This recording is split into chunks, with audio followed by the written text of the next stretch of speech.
ahora sí, muchas gracias, Brenda, por acompañarnos. Bueno, voy a leer tu semblanza para las personas que estén viendo esta entrevista. Y para que te conozcan un poco más, Brenda Ríos es ensayista, poeta y traductora. Estudió la maestría en Letras Latinoamericanas en la UNAM. Ha sido miembro del Sistema Nacional de Creadores de Arte. Fue becaria de la primera generación de la Fundación para las Letras Mexicanas. Ha sido ganadora del Premio Estatal María Luisa Ocampo y del Premio Nacional de Poesía Ignacio Manera Altamirano. Es autora de una decena de libros, entre los más recientes están Olvidar a Nadie, Hombres de Verdad, La Luz Artificial de las Cosas y Raras Ensayos sobre el Amor, lo Femenino, la Voluntad Creadora. Bueno, ahora sí, Brenda, quisiera que nos comenzaras a platicar un poco cómo fue que comenzaste a escribir o cuál fue el momento así clave para el inicio. Hola, pues muchas gracias, Sara, por este espacio y por departir conmigo y hablar pues de libros finalmente, ¿no? Yo estaba en la Facultad de Filosofía y Letras, tomaba clases, estaba en prerequisitos. Cuando tú eres de una carrera distinta a letras, yo había estudiado comunicación de primer carrera, pues entras a prerequisitos, que para mí fue hacer como el resumen de la carrera de letras hispánicas en año y medio, ¿no? Y luego entré a la maestría. Y entonces yo hacía ensayos pues para pasar las clases, ¿no? Eran lo que te piden en letras. Obviamente hay maestros que tienen, bueno, no sé cómo sea ahora, que tienen una metodología de que te toman en cuenta la participación, la asistencia y algunos que te evalúan con 3 ensayos en todo el semestre o hay unos que solo te piden uno. Entonces se abrió la primer convocatoria por ahí empezó la cosa de la Fundación para las Letras Mexicanas y apliqué, éramos 900 aplicantes en ese entonces, quedamos 21 en distintas disciplinas y ahí fue como yo me quedé con un ensayo que había hecho para pasar una clase y era un ensayo que le tengo mucho cariño, era un ensayo sobre Gorostiza, ¿no? Sobre la poesía de Gorostiza. Y entonces, pues así es como entro. Yo nunca me enteré, yo llegué muy tarde a todo, o llego muy tarde a todo, ¿no? Así como este poema de Bonifaz Nuño, a los que llegan tarde a las fiestas, ¿no? Entonces yo no sabía que había becas para escribir o premios, ¿no? Yo estaba estudiando literatura porque pensé que soy muy caótica, muy dispersa, y yo lo que necesitaba era, yo trabajaba, ¿no? Yo trabajaba en espacio cultural y yo en realidad entré a Filos porque yo lo que quería era orden. Entonces yo quería que alguien me dijera, tienes que leer este periodo para luego entender este periodo que viene después y luego entiendas cómo este movimiento influye este movimiento ¿me entiendes? Y yo era lo que yo no tenía.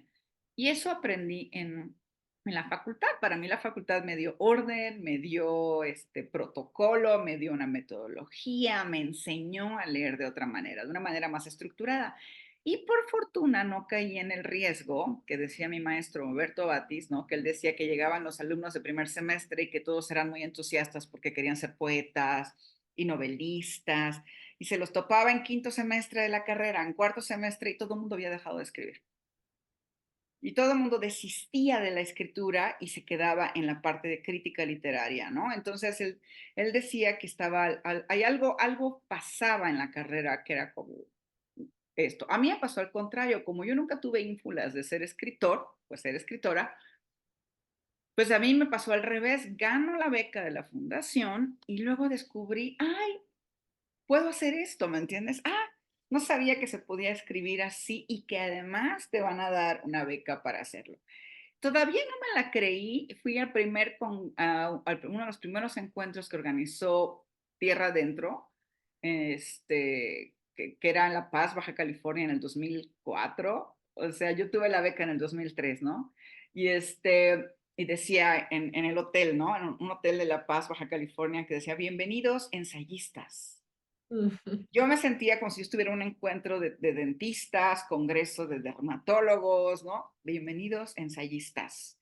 Eh, y como que poco a poco, todavía tardé, quiero decir que todavía tardé en creerme que yo podía escribir.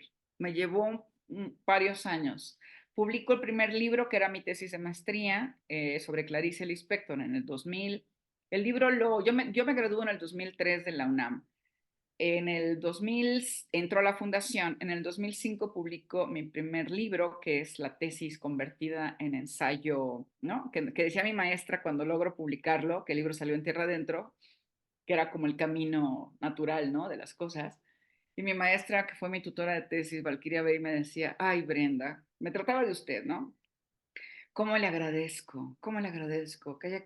Yo tenía Nietzsche, Derrida, no sé quién más en la misma página. Dice, ¿cómo le agradezco que le haya quitado todo eso? Entonces ahí empezó el camino de la escritura, que fue más un camino, vamos a llamar, antinatural. Como que a lo largo de la respuesta has hablado de algunos de tus intereses en la escritura, pero ¿cuál podrías decir que es así lo que más te interesa de escribir o de la escritura en general? Pues fíjate que yo llevaba mucho rato y no me había dado cuenta escribiendo sobre mujeres, ¿no? Hice mi primer libro sobre Clarice, luego hice la tesis me hice el doctorado que no me gradué, por lo tanto no soy doctora, sobre Inés Arredondo, este, y luego empecé a escribir, sobre todo en la revista Casa del Tiempo, que hubo un momento que yo tenía casi una columna ahí sobre muchas mujeres, o sea, Dolores Castro, etc., ¿no? El proyecto que yo tenía en la fundación era sobre Clarice Lispector, Alejandra Pizarnik y María Zambrano, que ese libro nunca lo publiqué, solo he publicado cachos, ¿no? Entonces descubrí que llevaba mucho tiempo estudiando mujeres, ¿no? O sea, estudiando, leyendo de manera pues más o menos crítica, o eso intentaba. Y más o menos esos son los intereses. Todavía ahora en los talleres, justo los talleres me llevan a esa discusión, ¿no? Pues, me interesa mucho escritoras mujeres, que yo no dejo de leer hombres, ¿eh? O sea, no soy una, que está bien quien lo haga, pero yo no me considero una escritora, lectora castigadora, ¿no? Finalmente uno los lee dentro de un contexto determinado y me sirve también para evaluar el propio, ¿no? Entonces estoy, sobre todo leo muchas ahorita, estoy, o estaba, déjame pensar que esa es muy buena pregunta, estaba leyendo muchas autoras norteamericanas, ¿no? O sea, me encanta, pues, todo lo que veo justo en el taller de Knox, es justo es este perfil que armé de estas escritoras anglosajonas vinculadas al ensayo personal, que según mi hipótesis, y puedo estar equivocada, el ensayo norteamericano es muy distinto al ensayo escrito por mujeres en Latinoamérica, ¿no? Entonces son un poco mis intereses. Estoy leyendo también otras mujeres, estoy ahorita leyendo a esta mujer de origen árabe, árabe croata, que vive creo que en Estados Unidos, que es Otessa Madelsan, la que escribió Mi año de descanso y relajación, ¿no? Entonces, tengo muchos intereses a la vez así, pero básicamente son mujeres de todas las edades. Y justo la siguiente pregunta va muy por esta línea. Y es que, por ejemplo, en muchos de tus ensayos hablas de muchas mujeres.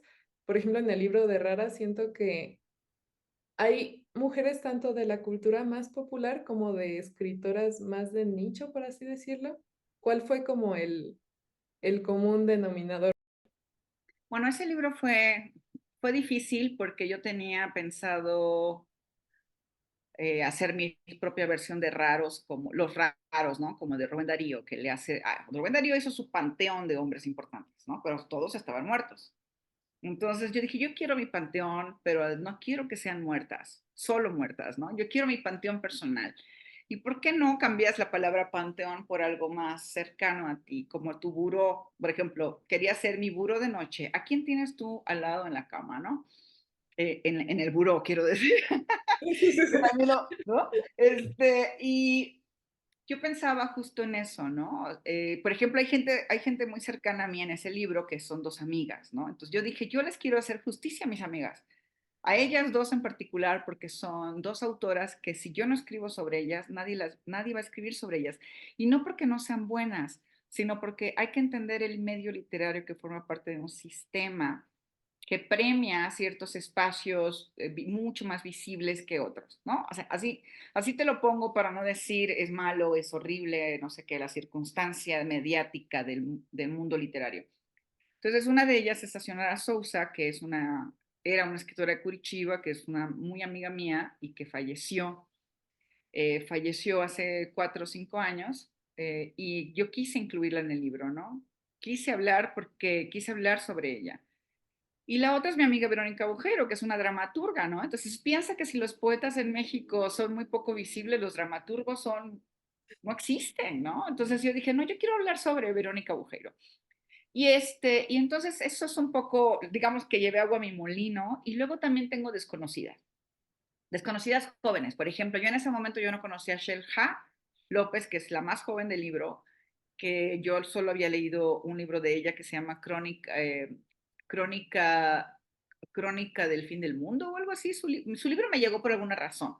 Y lo leí y me encantó, ¿no? Además, bueno, además estábamos en la pandemia, entonces las lecturas te llegaban de otra manera, ¿no?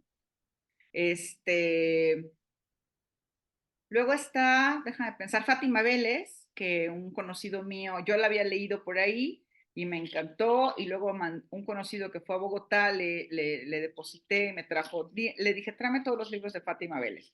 Solo me trajo uno porque era lo que había, ¿no? Entonces, bueno, y ahí un poco, o sea, nunca conocí a Fátima Vélez, no la conozco en persona, entonces ese tipo de cosas, ¿no?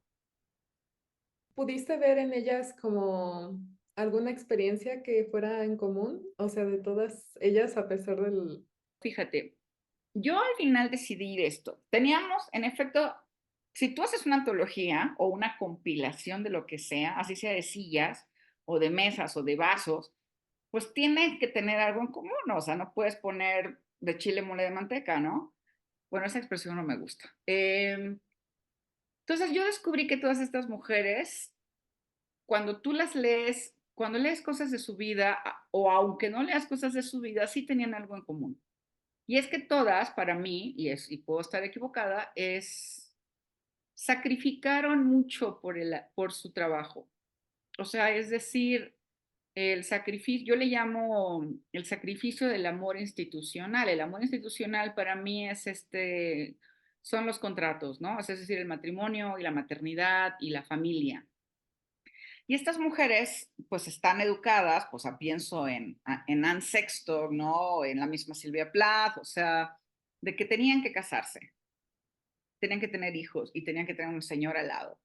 Entonces, por ese sacrificio no es lo mismo que un hombre pues se dedique a ser creador, ¿no? Un hombre artista, o sea, un hombre artista es un hombre artista, independientemente si tiene familia, 5 amantes, 2 perros.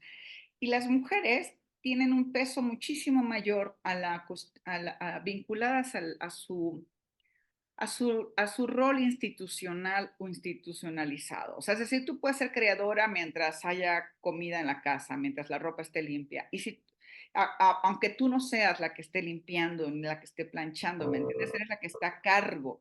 Entonces son esas cosas que las mujeres tienen que lidiar con el poco espacio libre que les queda. Una excepción que no está en mi libro, pero una excepción de lo que estoy hablando puede ser para mí Patricia Highsmith, porque ella sí era como una creadora clásica, muy en el sentido incluso hasta masculino del trabajo creador, ¿no? O sea, es decir, está ella encerrada en sí misma, y si tuvo 5 amantes y a todas las maltrató, pues eso no está en Ripley, ¿me entiendes? No, no podemos ver eso en Ripley, pero en las otras de las que yo hablo, sí podemos ver eh, como este duelo que todo el tiempo tienen vinculado al matrimonio, vinculado al amor romántico, vinculado si tuvieron hijos, no tuvieron hijos, y demás, ¿no? A la crianza. Es mucho más difícil para las mujeres, ciertas mujeres, ¿no? De cierto contexto también, porque además no es lo mismo La habitación propia en la Inglaterra de Virginia Woolf, ¿no? Que además piensa que para 1925, que cuando publica Un cuarto propio, las mujeres en Inglaterra apenas, ni siquiera podían heredar dinero en ese momento, ¿no? O sea, no podían heredar dinero del padre. Si ella se casaba, el dinero del padre pasaba a ser del marido. Entonces, y si las mujeres no se casaban, ese dinero le pertenecía como, a la, como al varón inmediato de la familia, así fuera un primo que tú nunca hubieras visto, ¿no? Entonces, no es lo mismo el contexto de una mujer blanca en Inglaterra que no tuvo acceso a la universidad por otras razones, al contexto de una mujer latinoamericana, obviamente, ¿no? bueno, algo que me llama la atención justo es que siento que en los últimos años sí ha habido mucha más visibilidad a las mujeres escritoras y creo que si agarras en la calle a cualquier lector promedio que le guste la literatura contemporánea y le preguntas, dime tres autores latinoamericanos contemporáneos, lo más seguro yo creo es que te diga tres mujeres, ¿no? O dos, aunque sea. Entonces, pero algo que me llama la atención es que hay personas que llaman a esto como algún tipo de nuevo boom latinoamericano, pero de mujeres. Y este término, o sea, siento que hay muchas personas que dicen, es que como que no me gusta o no me termina de convencer por tal y tal. O hay personas que dicen, bueno, es que sí es como un nuevo boom. Entonces, quisiera saber cómo, ¿cuál es tu opinión al respecto o qué es lo que piensas al respecto? Pues mira, yo usé el término, creo que sí lo usé tal cual para una nota que hice en Casa del Tiempo, hablando de Fernanda Melchor, María Fernanda Ampuero, y se me escapó alguna por ahí, ¿no? Mónica Ojeda, seguramente, pero bueno, yo lo usé para una cuestión muy específica, el término, ¿no? De nuevo boom. Pero mira, yo creo que lo usan de manera muy despectiva y habría que aclarar aquí, ¿no?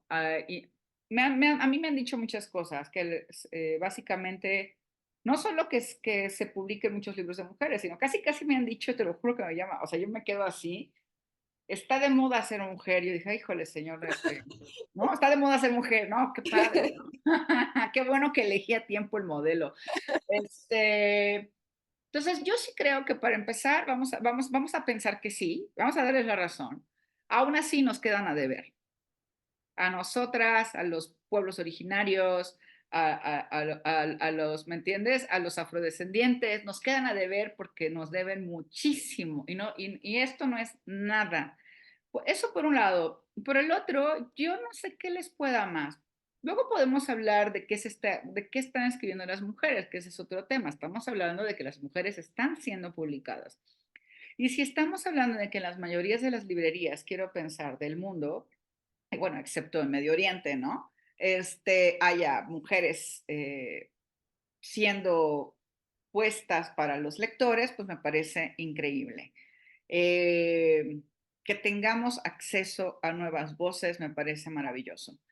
Luego piensa que, claro, si tienes a 10 mujeres hablando de lo mismo, pues ya ahí estamos ante una cuestión más de mercado editorial, que pues por supuesto es válido, las editoriales pues quieren vender, ¿no? Entonces si dicen, si hice un libro sobre perros maltratados y me funcionó, pues voy a hacer 5 novelas más de perros maltratados hasta que el tema se agote. Así es un poco cómo funciona. Si no, no tendríamos boom latinoamericano, ¿no? El primero, según lo que he pensado, hay un boom latinoamericano de mujeres que todo el mundo despreció, que es el boom de los años 80, que fue un boom editorial importante y que le llamaba la novela rosa para señalar que eran libros escritos para mujeres. O sea, es de mujer para mujer. O sea, es decir, como si solo las mujeres se pintaran las uñas y solo habláramos de eso, ¿no? Entonces, piensa en este boom porque fueron las mujeres que más vendieron en ese momento. Después del boom latinoamericano clásico, o sea, es decir, los señores, ¿no? El señores, Carmen Basels, las grandes editoriales que vendían a Europa una imagen de esta Latinoamérica bananera llena de dictadores, bueno. En los años 80 estaban desde Laura Esquivel, Ángeles Mastretta, Sara Sefcovic con Demasiado Amor, eh, en Chile, bueno, déjame pensar, estaba Marcela Serrano, estaba Laura Restrepo en sus comienzos, que es maravillosa Laura Restrepo en sus comienzos, ¿no? Tienes un boom de Alfaguara, aquí en México, yo era muy chica y yo me leí todo. Me leí Arráncame la vida, Demasiado Amor, Las mujeres de ojos grandes, o sea, todo lo que allá. Aquí en México era muy poderoso Cali Arena, que después se convirtió, pues más, ni se acuerdan de Cali Arena, ¿no? Pero Cali Arena trajo a Rubén Fonseca a México por primera vez, pero bueno, esa es otra historia. Lo que quiero decir es que esas mujeres que eran menospreciadas porque la crítica literaria la hacían los hombres, eran consideradas el hola, ¿no? O sea, eran casi, ay, estas mujeres que solo hablan de casarse y tener hijitos, ¿no? Básicamente. Pero eran muy buenos, hay unos muy buenos libros. Y además, ¿de qué van a hablar las mujeres en ese momento? Piénsalo, o sea, si los hombres se van a la guerra y tienen cosas políticas que contar, ¿de qué vamos a hablar las mujeres si no, si estamos confinadas política y socialmente y geográficamente, porque también la condición está vigente de qué zona eres y qué posibilidades tenemos para ti, ¿no? Algunas no tienen acceso a la educación o si tu comunidad está 2 horas a pie y tu vida corre riesgo de ir a la escuela, pues tampoco tienes educación. ¿De qué vamos a hablar si lo único que tenemos es el amor o poderte enamorar? ¿Me entiendes? Y tus únicas opciones de contar una historia es si te casas con Pedro o con Juan, porque era lo único que hay, ¿no? Entonces, bueno, este, y ahora tenemos un nuevo boom que está perfecto. Si lo queremos llamar boom, está bien. Y si no, llamémosle índice o superávit de ventas editoriales, ¿no? Como quieras. Que da la casualidad que muchas mujeres son las que están vendiendo. Y hay muchos hombres muy enojados, ¿no? Te dije, bueno, entonces vamos a reevaluar las cosas, ¿no? Porque sí hay muchísimas escritoras que les está yendo increíble, me alegra. O sea, Fernanda Melchor, ¿qué te gusta? Mónica, la misma Mónica Ojeda.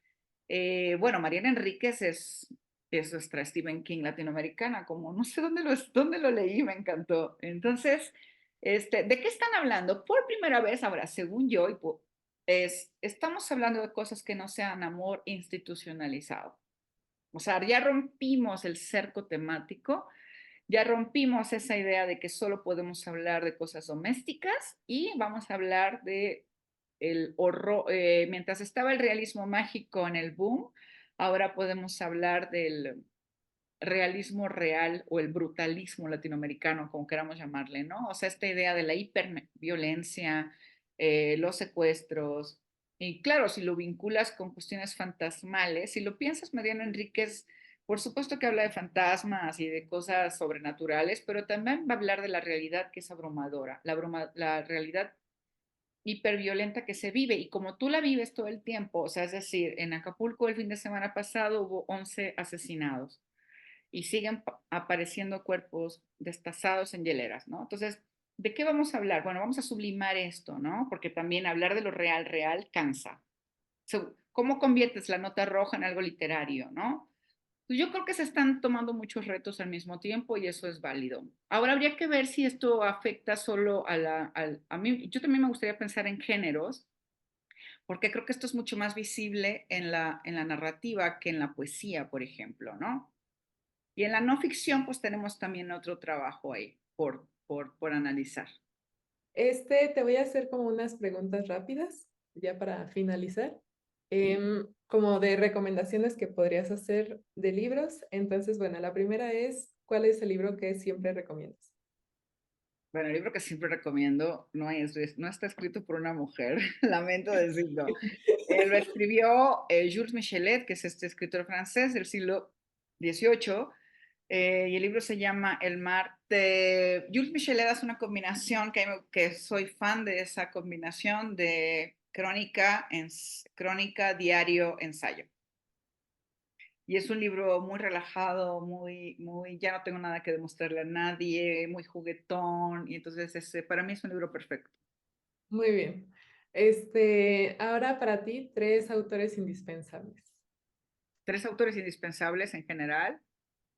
Bueno, a mí me gusta mucho, y la estoy releyendo a partir de los diarios, que es Highsmith, ¿no?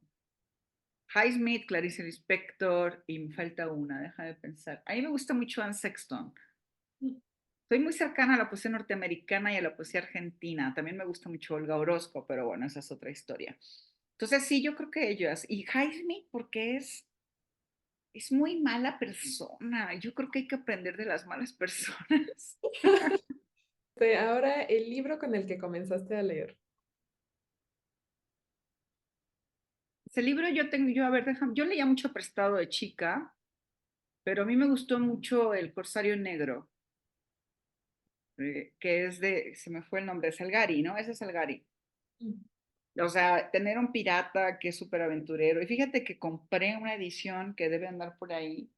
Conseguí una edición antigua, ilustrada, maravillosa, y no la he querido leer justo porque lo amé tanto de chica que no quiero que me arruine mi amor Entonces es un pirata maravilloso y que al final obviamente, fíjate, es un pirata que pierde por amor ahora que lo pienso, porque era muy rudo, ¿no? Y se enamora y entonces, y pierde por amor. No les cuento el final. Ya tenemos la recomendación. Y por último, bueno, la última pregunta, ¿cuál es tu libro favorito actualmente? Actualmente, bueno, pues obviamente tengo que decir que es Hamnet de Maggie O'Farrell, que es una cosa espectacular, una belleza.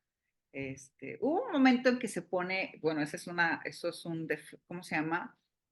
Un defecto cualidad de Maggie, ay, sí, mi comadre Maggie, que es sobredescriptiva. Entonces, eso te puede llegar a cansar un poco. Entonces, yo lo tuve, a la mitad lo paré, el libro, porque habla de 4 días de cómo llega la peste de un lado de Italia a Inglaterra, ¿no? Y, y son 4 páginas de la descripción mínima, detallada, entonces llega a ser un poco cansada. Pero una vez que pasas ese bache, otra vez vuelve a fluir, ¿no? Y es maravilloso. Muy bien, gracias. Bueno, pues esas fueron todas las preguntas. Solamente pues quisiéramos recordarles que vas a estar dando el laboratorio de ensayo personal que inicia el 13 de agosto. Igual pues en la descripción del video voy a dejar el link para que puedan ver en la página web el programa de estudios, los horarios, los costos y todo.